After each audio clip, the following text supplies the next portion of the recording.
দর্শক আসসালামু আলাইকুম। যেখান থেকে আমাদের লাইভ অনুষ্ঠানটি দেখছেন, আমি চ্যানেল এস ডিজিটাল থেকে স্বাগত জানাচ্ছি। আমি বাবুল শিকদার। দর্শক, আমি আছি আশুগঞ্জ মেঘনা নদীর পাড়ে। এখানে আমি যেখানে আছি এটি আশুগঞ্জ চর সোনারামপুর এলাকা। চতুর্দিকে পানি, মেঘনা নদীর বুকে জেগে ওঠা একটি চর। এই চরে বসবাস করছেন প্রায় 2000 মানুষ, শতাধিক পরিবার। তবে এখানে বেশিরভাগ সনাতন ধর্ম অবলম্বী মানুষ এখানে বসবাস করছেন। বেশিরভাগই হচ্ছেন জেলে পরিবার।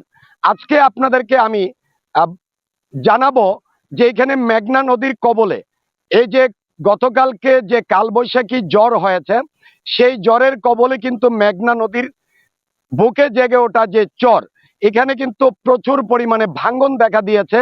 এতে করে আতঙ্ক রয়েছে চরবাসী। আমরা কিছু মানুষ থেকে জানবো, আপনাদেরকে জানানোর চেষ্টা করব। আমি আপনাদের কাছ থেকে একটু জানবো যে আসলে আপনি যদি বলতেন যে আপনাদের এখানে যে দীর্ঘদিন থেকে যে ভাঙ্গন দেখা দিয়েছে, এতে করে আপনাদের বক্তব্যটা কি? হ্যাঁ, আমরা অনেক আতঙ্কে আছি, কারণ আমাদের এই জায়গা ভাঙচুর হচ্ছে। আমরা বাচ্চা কাচ্চা নিয়ে কিভাবে থাকবো? যদি এইভাবে ভাঙে তো আমরা তো টাকাটাই দায়ী। তো মাননীয় সরকারের কাছে আমার অনেক বিনীত আবেদন যে দ্রুতগামী যাতে আমাদের এই জায়গাটা বলক দিয়ে বাদ দেওয়া হয়। ধন্যবাদ। দর্শক শুনছিলেন একজন গৃহিণীর কথা। আমরা আরেকজনের বক্তব্য নেব যে আসলে এই চর ভাঙ্গনকে কেন্দ্র করে ওনাদের বক্তব্যটা কি এবং সরকারের কাছে তাদের দাবিটা কি।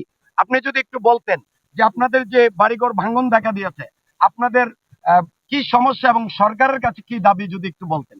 আমরা সরকারের কাছে দাবি করতেছি যে আমরা ভাঙনি ভাঙতেছে, আমরা পোলাপান লিয়া চলতে অসুবিধা লাগতেছে, আমরা বাংলা থাকুন কই। সরকার যদি আমরা সাহায্য করে তাহলে আমরা থাকতে পারি। যাক, ধন্যবাদ আপনাকে। ভাই, আমি আপনার কাছ থেকে একটু জানতে চাই আসলে আপনাদের সরকারের কাছে দাবিটা কি যে চর ভাঙছে?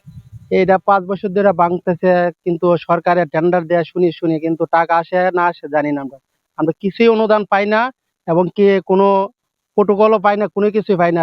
বছরে বছরে মিলে ভাঙতেছে, ভাঙতে ভাঙতে আজ পর্যন্ত কালকে এখন সরকারের কাছে আপনার দাবিটা কি?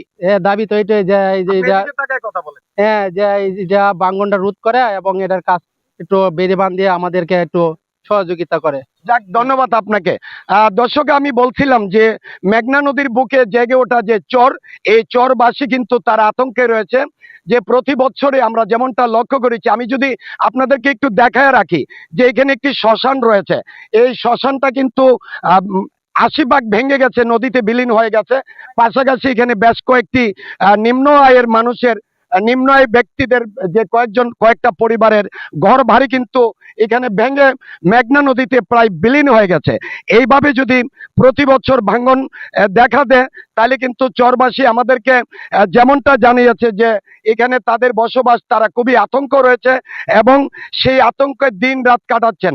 তো চরবাসীর দাবি হচ্ছে যে এখানে সরকারের কাছে, স্থানীয় প্রশাসন এবং সরকারের কাছে তাদের দাবি যে দ্রুত এই ভাঙ্গনটা যদি একটি বেড়িবাঁধের মাধ্যমে রোধ করা হয়, তাহলে তারা নিরাপদে থাকতে পারবে। তো দর্শক, এই ছিল ব্রাহ্মণবাড়িয়ার আশুগঞ্জ চর সোনারামপুর থেকে বাবুল শিকদার, চ্যানেল এস, ব্রাহ্মণবাড়িয়া।